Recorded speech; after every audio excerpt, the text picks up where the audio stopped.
Hello dear students. इससे पहले वाली वीडियो में हमने ग्रुपिंग ऑफ सेल्स के बारे में ही पढ़ा था, लेकिन उसके अंदर जो आपकी सेल्स थी वो अनआइडेंटिकल थी। मतलब हर सेल के लिए आपका ईएमएफ जो होता है वो भी अलग अलग लिया था और इंटरनल रेजिस्टेंस है वो भी अलग अलग लिया था। इस वीडियो के अंदर जो हम टॉपिक कवर करने वाले हैं उसमें है कि आपकी जो आइडेंटिकल सेल्स हैं जब वो कनेक्टेड की जाएंगी, मतलब आइडेंटिकल सेल का मतलब क्या हुआ यहाँ पे कि जिसकी आपकी ये हर सेल के लिए जो भी आप लेना चाहें उसकी ईएमएफ भी सेम रहेगी और उसका इंटरनल रेजिस्टेंस है वो भी सेम रहेगा। तो चलिए स्टार्ट करते हैं। सबसे पहले हम इसमें सीरीज कॉम्बिनेशन के बारे में बात करेंगे। सीरीज कॉम्बिनेशन के अंदर हमें कौन कौन से रिजल्ट मिलने वाले हैं। Let we have a number of cells that are identical are connected in series with an external resistance named as capital R. The current flowing through the circuit is written as I. Series combination के अंदर मैं पहले वाली video के अंदर भी बता चुका हूं और उसको एक्सप्लेन कर चुका हूं कि जो करंट की वैल्यू होती है सीरीज कॉम्बिनेशन के अंदर वो सेम होती है। ठीक है, तो इस पूरी कॉम्बिनेशन में आप चलिए काम करते हैं। ईएमएफ इसकी भी ई है, ये भी ई है, ये भी ई है। यहाँ पर रेजिस्टेंस है ये स्मॉल आर, ये स्मॉल आर और ये स्मॉल आर। इंटर रेजिस्टेंस तीनों का बिल्कुल सेम और तीनों की ईएमएफ है वो भी बिल्कुल सेम है। ओके, आपका जो टोटल अफेक्टिव ईएमएफ होगी जिसको आप ईएमएफ इक्विवेलेंट से लिख सकते हैं वो क्या होगी, जितनी भी आपकी सेल्स हैं ई और ई अप टू, अगर कुछ और भी जोड़ रखी हो आप एक काम करते हैं इसमें हम एन नंबर तक ले जाते हैं तो हमारी जो अफेक्टिव या इक्विवेलेंट जो ईएमएफ होगी वो हमने लिख दी एन ई के नाम से। ठीक है, क्योंकि एन नंबर हमारे पास सेल्स यहां पर हैं। अगर हम सीरीज कॉम्बिनेशन के अंदर इंटरनल रेजिस्टेंस की इक्विवेलेंट की बात करेंगे तो रेजिस्टेंस को जब सीरीज में जोड़ते हैं तो उसका फॉर्मूला क्या होता है, R S is equal to R1 plus R2 plus R3 up to Rn। ऐसा ही काम यहां पर हुआ, R plus R up to NR। मतलब आपका जो अफेक्टिव आप लिख सकते हैं इक्विवेलेंट रेजिस्टेंस वो हो जाता है आपका NR। अगर मैं यहां पर बात करूं आपकी सर्किट के लिए टोटल जो रेजिस्टेंस है उसके बारे में बात करें, यहां पर हम लिखेंगे total resistance of circuit is equal to, देखिए ये जो इक्विवेलेंट आपका आया है ये इंटरनल जो रेजिस्टेंस है सेल्स का उनका इक्विवेलेंट है। लेकिन इस सर्किट के साथ आप यहां पर देखें आपके पास एक रेजिस्टेंस एक्सटर्नल जो है कैपिटल आर के नाम से लिखा हुआ है वो भी जुड़ा हुआ है। तो टोटल इफेक्टिव जो रेजिस्टेंस आपका है वो क्या हो जाएगा, N R plus capital R. अगर हम यहां से करंट की वैल्यू निकालना चाहें तो करंट की वैल्यू क्या होती है, पोटेंशियल डिवाइड बाय रेजिस्टेंस। आपका अफेक्टिव पोटेंशियल जिसको आप ईएमएफ का नाम देते हैं वो यहां पर कितनी है, एन ई, उसको यहां पर लिख दिया, डिवाइड बाय रेजिस्टेंस आपका जो अफेक्टिव है N R plus capital R. ये आपकी सर्किट के अंदर करंट की वैल्यू आपके पास आ जाती है। अब इसके लिए कुछ स्पेशल केस हम बना सकते हैं, जैसे हम यहां पर ये कह के चलें कि भाई आपका जो एन आर है वो आपके एक्सटर्नल रेजिस्टेंस के मुकाबले में काफी कम है। मतलब आर कैपिटल आर की जो वैल्यू है वो काफी ज्यादा है और एन आर की वैल्यू काफी कम है। So we can neglect small N into internal resistance. ये छोटी टर्म है, आप इसको कैपिटल आर कैपिटल रेजिस्टेंस के मुकाबले आप इसको छोड़ सकते हैं। तो आपके लिए करंट की वैल्यू क्या हो जाती है, एन ईएमएफ डिवाइड बाई, ये यहां से हट जाएगा, यहां पर क्या बचा, खाली आपका कैपिटल आर रह जाता है। अगर इसके अलावा ये कंडीशन थोड़ी पलट के लिखें कि आपका जो एन आर की वैल्यू है वो कैपिटल आर के मुकाबले काफी बड़ी है, तो क्या करेंगे, इस केस के अंदर हम जो आपका कैपिटल आर है उसको छोड़ सकते हैं और करंट की वैल्यू क्या आ जाती है, एन ईएमएफ डिवाइड बाई, यहां पर देखिए क्या है, एन आर, इसको तो छोड़ देना है, एन आर, यहां से ये कट जाएगा। आपके लिए करंट की वैल्यू क्या हो जाती है, EMF divide by internal resistance. अगर हम एक सेल के लिए भी करंट की वैल्यू निकालते तो भी आपकी यही वैल्यू आनी थी, और आपने ग्रुपिंग ऑफ सेल्स के लिए वैल्यू निकाली है तो भी आपकी वैल्यू यही आई है। तो हम इस कंडीशन के अंदर ये आसानी से कह सकते हैं कि अगर सर्किट का एक्सटर्नल रेजिस्टेंस आपका नेग्लेजिबल है तो सर्किट के अंदर से जो करंट फ्लो होगा वो उतना ही होगा जितना एक सेल आपको करंट दे सकती थी। ये इसका रिजल्ट आप कह सकते हैं। यहां पर हम दूसरे वाला केस करेंगे। अभी दूसरे वाला केस हमारा है पैरेलल कॉम्बिनेशन के लिए, when identical cells are connected in parallel combination. चलिए स्टार्ट करते हैं। यहां पर हम अपनी 3 सेल्स मान लेते हैं जो कि पैरेलल के अंदर हमने जोड़ रखी हैं। ऐसे आप डायग्राम बना देंगे।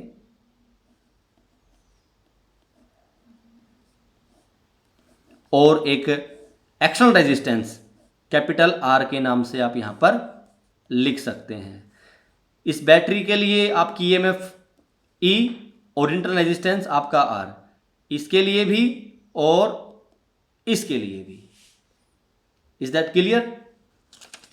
और करंट की जो आपकी वैल्यू है आप इसमें अलग अलग लिख सकते हैं। यहाँ पर मान के चलिए आपकी I1 है, यहाँ पर आपकी I2 है, यहाँ पर आपकी I3 है और तीनों कंबाइन होने के बाद में यहाँ पर आपका लिख सकते हैं हम I। ओके, एक चीज आपको यहाँ पर नोट करनी है कि पैरेलल कॉम्बिनेशन के अंदर आपका जो पोटेंशियल है उसकी वैल्यू सेम रहती है। तो अगर हम तीनों ईएमएफ का कॉम्बिनेशन लेके चलते हैं तो वो आपका 1 के बराबर ही आता है, क्योंकि वो हर सर्किट के लिए बिल्कुल सेम है। अब बात करें इंटरनल रेजिस्टेंस के लिए तो फॉर्मूला क्या लगाएंगे? 1/R equivalent is equal to 1/R plus 1/R plus 1/R। और मान के चलिए आपने जो पैरेलल के अंदर जो सेल्स जोड़ रखी हैं वो मान के चलिए आपकी m टर्म तक जाती हैं। देखिए सीरीज कॉम्बिनेशन के लिए हमने n के नाम से लिख लिया, तो पैरेलल के लिए कुछ अलग लिख लेते हैं, उसका नाम हमने m के नाम से लिख दिया। ठीक है, मतलब 1/R इक्विवेलेंट के लिए आपकी वैल्यू हो जाती है m divide by small r। और तो आपके R इक्विवेलेंट की वैल्यू क्या होगी? R divide by m। इसको ऐसे बना लीजिए, ऊपर हम ऐसे बनाते आए हैं। ठीक है, टोटल आपका जो अफेक्टिव रेजिस्टेंस है, टोटल अफेक्टिव रेजिस्टेंस, उसकी वैल्यू क्या होगी? देखिए ये तीनों रेजिस्टेंस है एक दूसरे के साथ पैरेलल में हैं, लेकिन अगर यहां पर हम देखें आपके एक्सटर्नल रेजिस्टेंस के बारे में तो आपका जो एक्सटर्नल रेजिस्टेंस है वो यहां पर इन तीनों के साथ सीरीज में है। तो क्या वैल्यू रहेगी टोटल इफेक्टिव के लिए? Small r divide by m plus capital R। इसका इफेक्टिव क्या होएगा? आपका एलसीएम m आ जाता है, r plus m r। Is that clear? ये आपका टोटल जो इफेक्टिव रेजिस्टेंस जिसको आप कह सकते हैं ये आपकी उसकी वैल्यू आ जाती है। ओके, अगर हम यहां से करंट की वैल्यू निकालना चाहें तो करंट की वैल्यू हमारी क्या होती है? ईएमएफ डिवाइड बाई जो आपका अफेक्टिव रेजिस्टेंस है, इसको ऊपर कर लेते हैं थोड़ा सा, जो आपका अफेक्टिव रेजिस्टेंस है उससे डिवाइड कर देंगे तो आपकी करंट की वैल्यू आ जाएगी।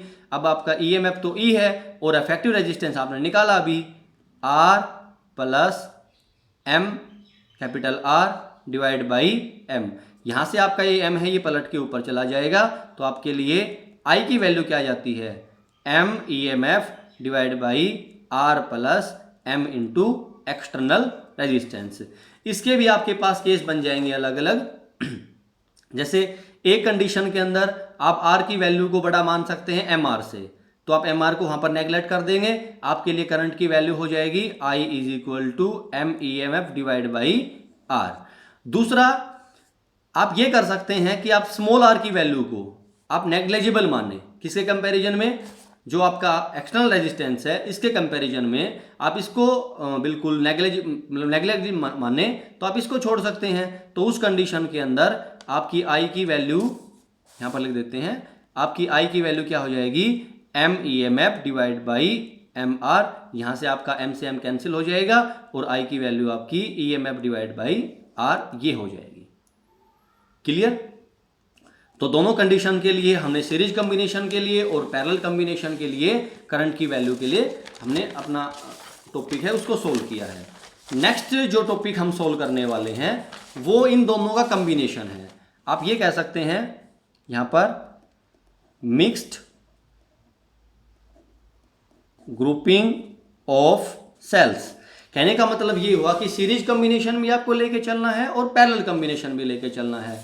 अब उसको लेके किस तरह से चलेंगे, एक बार उस बात के बारे में जिक्र करते हैं। जैसे ये आपकी सर्किट है, इस ऊपर वाली सर्किट के अंदर कुछ सेल्स को हम सीरीज कॉम्बिनेशन में जोड़ देते हैं। जो बीच वाली सर्किट है इसमें कुछ सेल्स को आप सीरीज कॉम्बिनेशन में जोड़ सकते हैं, और नीचे वाली है इसके अंदर भी आप ऐसा ही कुछ कर सकते हैं आराम से। और एक्सटर्नल जो आपका रेजिस्टेंस है उसको आप कैपिटल आर के नाम से लिख दें। ईएमएफ ई सबकी सेम रहेगी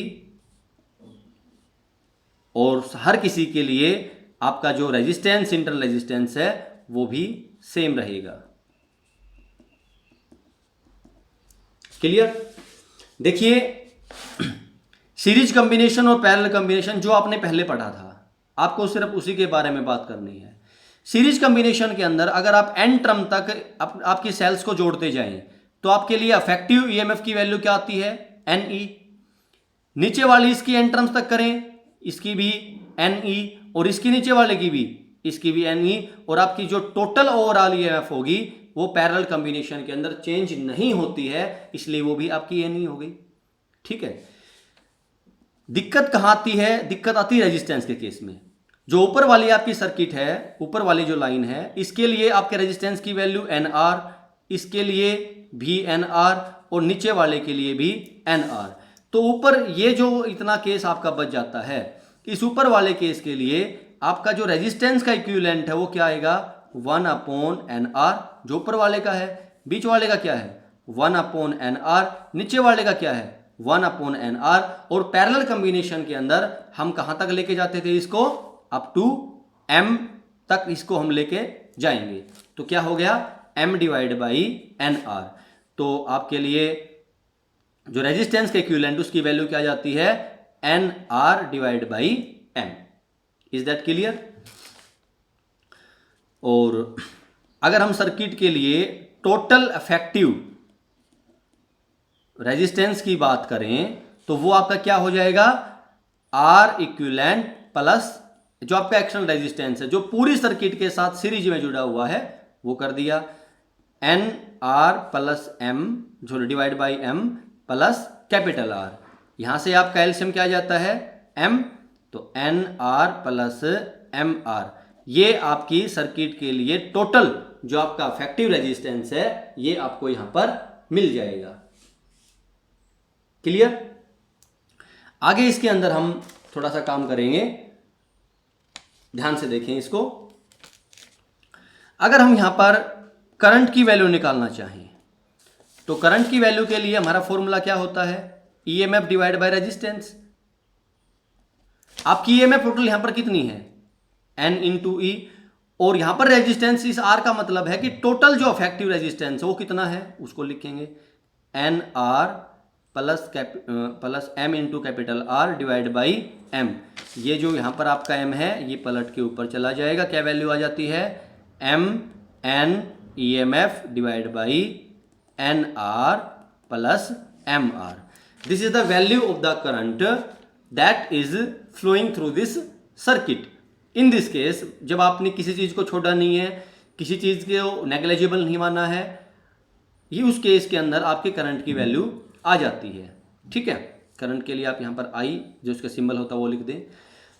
इस टॉपिक के अंदर जो चीज हमें ऐड करनी है वो क्या है, I will be maximum. I की वैल्यू आपकी मैक्सिमम कब होगी, तो एक सिंपल सा इसका आंसर है कि किसी तरह से अगर सर्किट का रेजिस्टेंस है वो कम से कम हो जाए तो करंट की वैल्यू हमारी मैक्सिमम हो सकती है। लेकिन करंट की आपकी जो वैल्यू है वो कम से कम कब होगी, तो रेजिस्टेंस की वैल्यू कम से कम कब होगी, ये आपका रेजिस्टेंस है नीचे, देखिए इसको हम इसके लिए क्या अप्लाई करते हैं, NR under the root square plus M capital R under the root square plus 2 under the root